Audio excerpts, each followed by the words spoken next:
Comment bâtir une société compatible avec les limites de la planète? Vaste sujet, c'est le thème de notre débat du jour.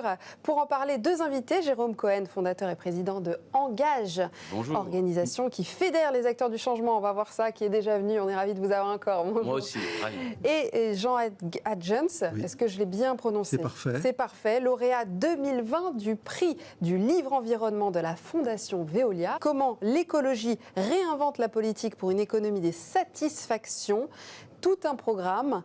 Alors, de quoi ça parle? Qu'est-ce que l'économie des satisfactions? L'économie des satisfactions, ça part du constat que notre modèle actuel, qui est fondé sur la consommation, va être un jour peu compatible avec les ressources de la planète. Donc il faut trouver peut-être d'autres satisfactions que celles qui sont liées à la consommation pour relancer d'autres systèmes politiques ou économiques. Comme quoi, du coup?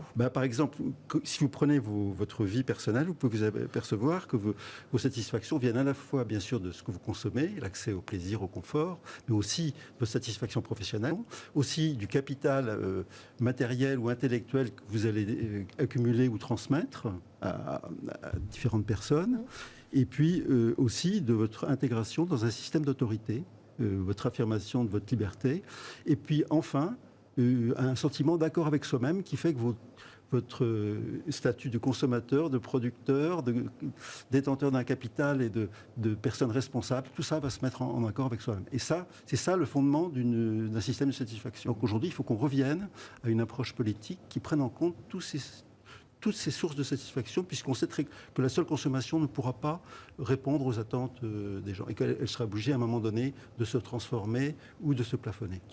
Jérôme Cohen, je vous vois acquiescer depuis un moment. Non, je suis complètement d'accord avec tout ce qu'il dit. Alors ça veut dire qu'il faut aller plus loin dans le calcul de la croissance, il faut intégrer d'autres paramètres pour qu'on sorte du PIB, c'est ça? Absolument. Enfin, qu'on en sorte, en tout cas, qu'on ne se limite pas au PIB. L'idée, c'est qu'évidemment, on a bâti un système économique qui a provoqué certains désastres écologiques, notamment, et qui, finalement, aussi, la richesse produite est captée par 50%, par 1% des habitants de la planète. Donc on sent bien qu'il y a un modèle qui n'est pas durable. Donc comment, effectivement, on réinvente un nouveau système économique qui n'est plus que fondé sur la simple question du PIB, mais qui intègre des externalités, tout ce qui est produit. Et en fait, finalement, comment on arrive à créer une économie plus juste et plus sûre, mieux répartie. Et j'aimerais montrer un petit schéma, si vous voulez bien, qui est la théorie du donut, je vais bien le prononcer, de Keith Raworth, et qui dit simplement qu'il faut réussir à ce que, ici, vous avez les besoins minimes, vitaux, qu'il faut que 7 ou 8 milliards des habitants de la planète aient accès. Donc ça veut dire la nutrition, la santé, etc. Et de l'autre côté, c'est les limites planétaires. Ici, vous avez les 9 limites planétaires que sont la biodiversité, l'écologie, l'environnement, la pollution. Donc comment arriver à faire que ces 7 milliards se répartissent le plus justement, le plus équitablement, cette création de richesse, sans dépasser les limites planétaires. Alors ça paraît un peu, théorique comme ça, mais enfin, la ville d'Amsterdam a décidé de suivre cette théorie pour essayer en 2050 de devenir une ville totalement circulaire qui a pour ambition de limiter de 50% l'utilisation de matières premières. Donc sur un plan économique, on voit bien ce qu'il y a à faire, et la réforme, je vais dire presque idéologique, pour dépasser les dogmes actuels. Mais en fait, dans la question que vous posez, je pense qu'il y a aussi une question fondamentale, ou une dimension fondamentale, qui est la dimension sociétale, que vous avez évoquée aussi, ou sociale. Comment on arrive à réinventer une autre façon de vivre ensemble, en quelque sorte. Comment on arrive à réinventer un nouveau modèle de relation, de ma relation à moi, à l'autre, et au vivant et au monde. Alors ça prend différents noms. Ça peut être, c'est ce que dit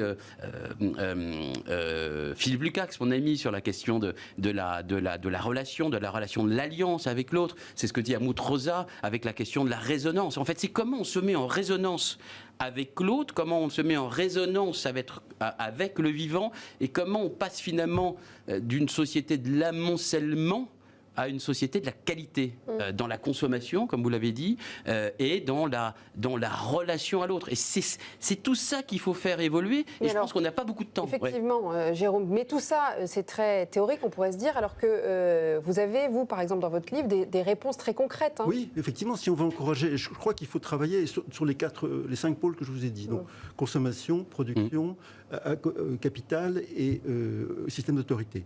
Alors, sur la consommation, on voit déjà qu'il y a un écolo-consumériste qui commence à mettre en place, mais pour l'instant, il n'est pas du tout théorisé par les politiques, il n'est pas du tout accompagné fiscalement. On a un impôt qui s'appelle la TVA, qui constitue l'essentiel des ressources de l'État. Aujourd'hui, il n'est absolument pas utilisé comme un outil pour faire évoluer les modes de consommation. Alors, on pourrait baisser la TVA sur certains produits qui sont plus durables. Par exemple, on pourrait avoir une TVA 0 sur les produits bio. Enfin, je ne veux pas rentrer dans le détail. Ouais. Mais deuxième chose, c'est sur le travail, sur la production. Je crois qu'aujourd'hui, on ne s'est pas assez intéressé à la valorisation des métiers du travail. On voit bien qu'actuellement, il y a plein de gens qui changent de vie parce qu'ils veulent changer de métier. Ils sont prêts, alors qu'ils étaient cadres dans une multinationale, à être boulanger bio dans un petit bled de province, mais parce qu'ils s'accomplissent mieux dans ce nouveau schéma que dans l'ancien. Et là, il y a aujourd'hui des obstacles également fiscaux à la valorisation du métier. Si vous faites retapisser un fauteuil par un tapissier, 70% du coût, ce sont des taxes. Taxe sur les salaires du tapissier, TVA sur le truc. Donc effectivement, il ne peut pas lutter contre un meuble-Ikea. Donc il y a toute une réflexion à faire sur la revalorisation des métiers dans une société. Si je prends la question du capital, on voit qu'il faut aujourd'hui, dans le système financier, tous les capitaux qui sont naturels, techniques, immobiliers, ils sont confondus, on peut tout acheter. Trump a proposé d'acheter le Groenland, il trouvait ça normal, mais ça nous a fait un peu rire, mais il y a plein de gens qui achètent des pans entiers de villes. BlackRock a acheté 20 000 logements à Berlin. Donc aujourd'hui, il y a un certain nombre de pays, y compris libéraux, comme Singapour, qui n'est pas non plus, qui n'est pas une patrie gauchiste, qui a dit le sol, c'est fini, on ne l'achète plus. C'est l'État qui contrôle, c'est plus une marchandise. Les biens communs, en fait. C'est un bien commun. Donc on voit bien qu'il y a une question de différenciation des capitaux qui est en train de se mettre en place. Et également, une autre idée, c'est le circuit court capitalistique qui est pratiqué au Danemark. Aujourd'hui, les sociétés danoises qui exploitent les énergies renouvelables ont l'obligation d'ouvrir 20% de leur capital aux citoyens de la ville. Donc ils deviennent leurs économies, au lieu de partir dans des circuits financiers, on ne sait pas où ils vont et qui atterrivent d'ailleurs chez BlackRock, ils vont directement dans les transitions énergétiques locales. Voilà 3 exemples. Sur les systèmes d'autorité, je crois qu'aujourd'hui, on est en train de redécouvrir que des échelons intermédiaires comme les collectivités locales ou les PME ont une part, et c'est ce que fait ce travail absolument, dans l'évaluation du système. Donc il y a plein de choses à faire. Jérôme, quand même, vous, avec Engage, vous accompagnez les entreprises. Oui. Comment vous faites concrètement? Vous leur mettez des objectifs? Ça fait partie, en fait.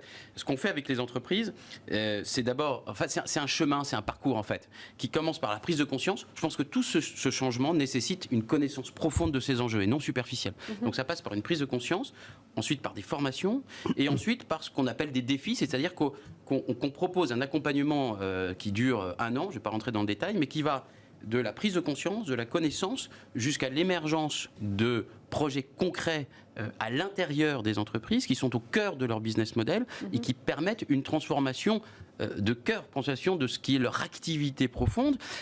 Et en fait, ça travaille, ce que vous disiez tout à l'heure, de la réconciliation finalement du citoyen et du salarié. Parce que beaucoup de salariés d'entreprise sont pris au piège en fait, d'un système ou de dogme auquel ils ne croient plus. Et c'est compliqué de faire changer les choses. Donc il faut les accompagner, il faut que le salarié se réveille en tant que citoyen, mais le salarié c'est aussi les instances de gouvernance et les salariés, pour que finalement...